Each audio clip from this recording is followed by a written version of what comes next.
Welcome back in fans. स्वागत है आप सभी का ब्लिच के एक और नए पार्ट में। और शायद मैं इस बार वीडियो लाने में थोड़ा लेट हो गया। अबे साले नल्ले बेरोजगार चपड़ी, तू थोड़ा लेट हुआ है? पूरे 11 दिन तू लेट हुआ है और शायद वीडियो आने तक पूरा 12 दिन हो जाए। तुझे पता भी है ब्लिच के बिना हमारा गुजारा कैसे होता है। नींद नहीं आती इसलिए रात में सोते हैं, खाना खाने का मन नहीं करता इसलिए फास्ट फूड खाते हैं। तुझे पता भी है हमें कितनी दिक्कत होती है। अगर ऐसे ही चलता रहा तो तेरे 10 के सब्सक्राइबर्स तो होने से रहे। अरे माफ करना भाई लोग, क्या बताऊँ, मैं कुछ प्रॉब्लम्स में फंस गया था यार। फैमिली प्रॉब्लम्स समझा करो यार, क्या बताऊँ मैं। लेकिन आई प्रॉमिस कि अब से वीडियो लेट नहीं आएगी। मैं कोशिश करूंगा कि वीडियो कंटिन्यू लाता रहूं। तो खैर, मैं आप सभी का वक्त जाया करना नहीं चाहता, तो चलिए वीडियो को शुरू करते हैं।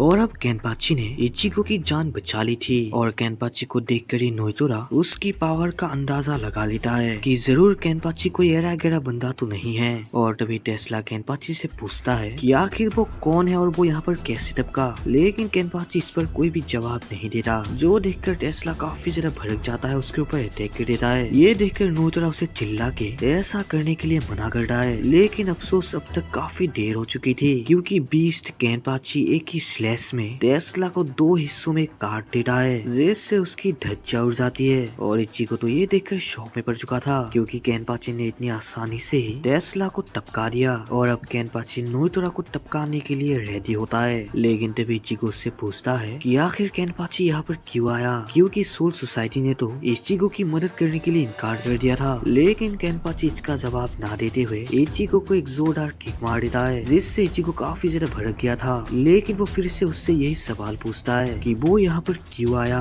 और आखिर वो यहाँ पर आया कैसे। जिस पे केनपाची कहता है कि उसको होइकु मुंडो में आने की मदद कीसुके उराहरा ने की, क्योंकि एक उराहरा ही है जिसे होइकु मुंडो में आने का सीक्रेट रास्ता पता है। और भाई तभी हमें और एक बात पता चलता है कि यहाँ पर सिर्फ अकेले केनपाची ही नहीं आया, बल्कि यहाँ पर सिग्मा ब्याकुया, उनाहाना और मायूरी भी आया है। मतलब भाई सोल सोसाइटी की तगड़ी गैंग आई है यहाँ पर। अब तो इन अहंकार की खैर नहीं।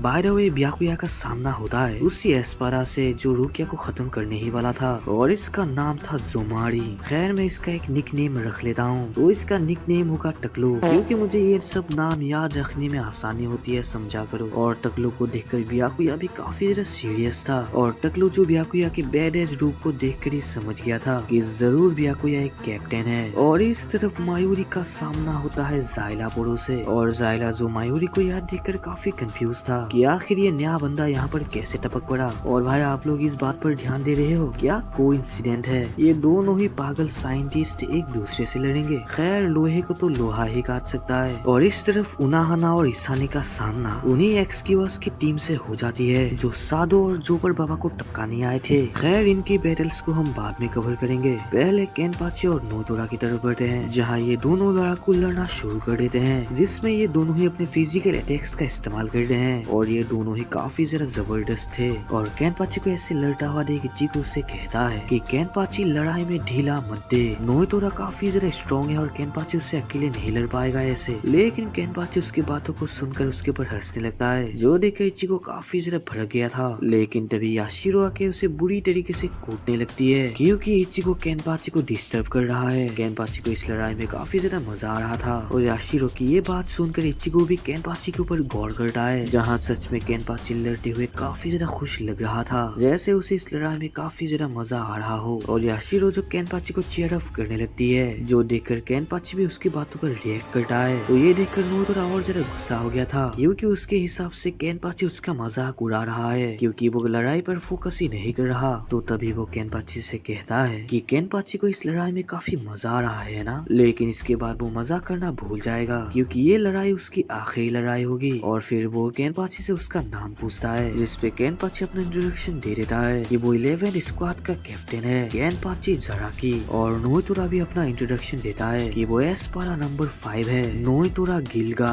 और फिर ये दोनों फिर से लड़ने लगते हैं, जिसमें ये दोनों अपने फिजिकल अटैक से ही एक दूसरे को बराबरी की टक्कर की लड़ाई दे रहे थे। केनपाची लगातार बैक टू बैक उसके ऊपर अटैक करता जाता है, और नोइतोरा भी लगातार उसके अटैक को डिफेंड करते हुए बैक टू बैक उसके ऊपर भी अटैक करता जाता है। ये दोनों ही बीस्ट एक दूसरे से ऐसे ही लड़ते रहते हैं और अब नोतोरा को भी इस लड़ाई में काफी ज्यादा मजा आ रहा था क्योंकि अब फाइनली नोतोरा को उसके टक्कर का लड़ने का बंदा मिला है जिसे वो अपनी पूरी शौक से हराएगा। और ये देखकर केनपाची भी काफी ज्यादा सीरियस हो जाता है क्योंकि अब लड़ाई तो नॉर्मल बिल्कुल भी नहीं होने वाली। और इस तरफ हम उनाहाना और इसानी को देखते हैं जो एक्सक्यूवास के सामने अपना इंट्रोडक्शन देते हैं कि वो स्क्वाड 4 की कैप्टन उनाहाना रेत्सु है और इसाने कोटेत्सु उसकी लेफ्टिनेंट है और उनकी स्क्वाड हीलिंग की है। तो वो यहाँ पर सबको हील करने आए हैं। उनका इरादा लड़ना तो बिल्कुल नहीं है। अगर ओपोनेंट्स के बंदे हमला ना करे तो उनाहाना की ये बात सुनकर एक्सक्यूवास की टीम भी सोच में पड़ जाते हैं। लेकिन कुछ देर सोचने के बाद ये सब यहाँ से जाने का डिसाइड कर लेते हैं और उनाहाना और ईसानी को यहीं छोड़कर यहाँ से चले जाते हैं। ईसानी ये देखकर कंफ्यूज होती है कि आखिर उनके दुश्मन उन्हें ऐसे ही छोड़ के क्यों जा रहे हैं। इस बात का तो कोई सेंस ही नहीं बनता। लेकिन तभी उनाहाना उससे कहती है कि उनका काम खून रोकना है, खून बहाना नहीं। वो दोनों यहाँ पर हीलिंग का काम करने आए हैं जो वो बखूबी करेंगे, चाहे वो उनके टीम का मेंबर ही हो या कोई अलंकार। अरे भाई क्या माइंड सेटअप है यार इस बंदी का।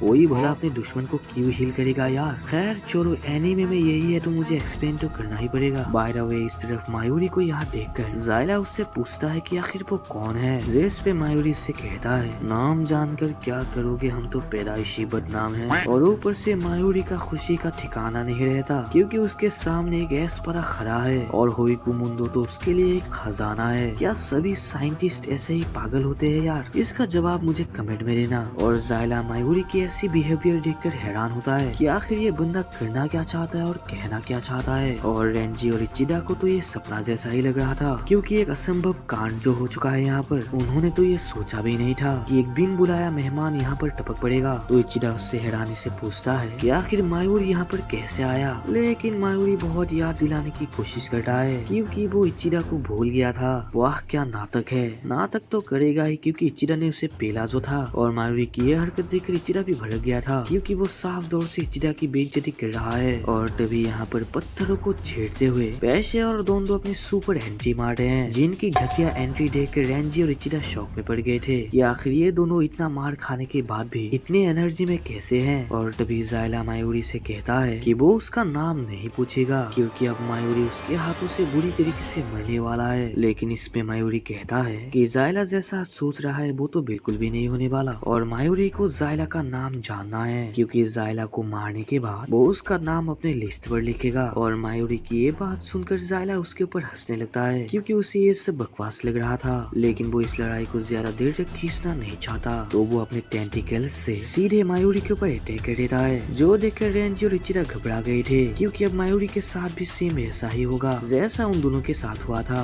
और मायूरी भी जायला के इस अटैक से नहीं बच पाता जो आसानी से मायूरी को निगल के उसका एक कठपुतली बना देता है। और अब होगा मौत का असली खेल। और इचिदा और रेंजी जो ये देखकर हैरान थे कि आखिर मायूरी जैसा एक कैप्टन जायला के अटैक पर इतनी आसानी से कैसे फंस सकता है। और तभी जायला मायूरी से कहता है तुम चाहे कैप्टन हो या और कुछ, लेकिन तुम्हारे आने से कोई फर्क नहीं पड़ेगा। तुम पर ही बाकी सभी की उम्मीद थी जो कि अब टूटने वाली है और अब मुझे तुम्हारे इस अंत पर तरस आ रहा है। लेकिन तभी मायूरी बैरेश मूड में कहता है ओ अच्छा, तुम्हें मुझ पर तरस आ रहा है, लेकिन शायद आगे जो होगा तरस तो मुझे तुम पर दिखाना पड़ेगा। और मायूरी की ये बात सुनकर जायला भी सीरियस हो जाता है और इस सिर्फ तकलू बियाकुया को देखकर काफी हैरान था तो वो उससे उसका नाम पूछता है। लेकिन इस पर बियाकुया कोई भी जवाब नहीं देता। तो फिर भी टकलू बाबा बियाकुया से अपना इंट्रोडक्शन देता है कि वो एस्पारा नंबर 7 जोमारी है और वो फिर से बियाकुया से उसका नाम पूछता है। लेकिन इस पे बियाकुया कहता है कि उसे ये सब जानने की कोई जरूरत नहीं, वो बस ये मान के चले कि वो दोनों दुश्मन है। और फिर वो टकलू से पूछता है क्या रुकिया के साथ लड़ाई उसने की। लेकिन इस पे टकलू कहता है कि रुकिया के साथ लड़ाई उसने नहीं की, वो तो बस लड़ाई के बाद रुकिया को टपकाने आया था जो कि अब वो करने वाला है। लेकिन बियाकुया के रहते वो ऐसा सपने में भी नहीं कर सकता।